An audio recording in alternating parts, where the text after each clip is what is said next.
ताज्या बातम्यांसाठी महान करेला सबस्क्राइब करा आणि बेल आयकॉनला क्लिक करा।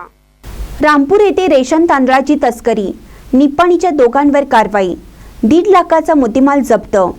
रामपूर क्रॉस येथे रेशनवर विक्री होणाऱ्या तांदळाची तस्करी करणाऱ्या दोघांवर तालुका अन्न व नागरी पुरवठा खात्याचे तालुका आहार निरीक्षक व पोलीस प्रशासनाने मंगळवारी रात्री उशिरा कारवाई केली।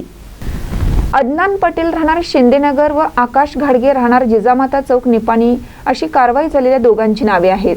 यावेळी 50,000 रुपये किमतीच्या 1,500 किलो तांदूळ, 2 वाहने असा एकूण 1.5 लाखाचा मुद्देमाल जप्त केला। लखनापूर परिसरातून वरील संशयित दोघे जण रेशनवर विक्री होणाऱ्या तांदळाची कमी दराने खरेदी करून त्याची चढ्या दराने बाजारात विक्री करण्यासाठी कार व रिक्षातून तांदळाची पोती घेऊन जात असल्याची माहिती अन्न व नागरी पुरवठा खात्यासह पोलीस प्रशासनाला मिळाली।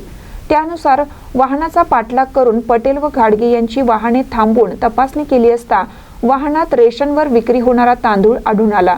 त्यानुसार दोघांवर तालुका आहार निरीक्षक अभिजित गायकवाड यांच्या फिर्यादीनुसार बसवेश्वर चौक पोलीस ठाण्यात गुन्हा दाखल करण्यात आला आहे। महानकर न्यूजसाठी निप्पाणीहून गौतम जाधव।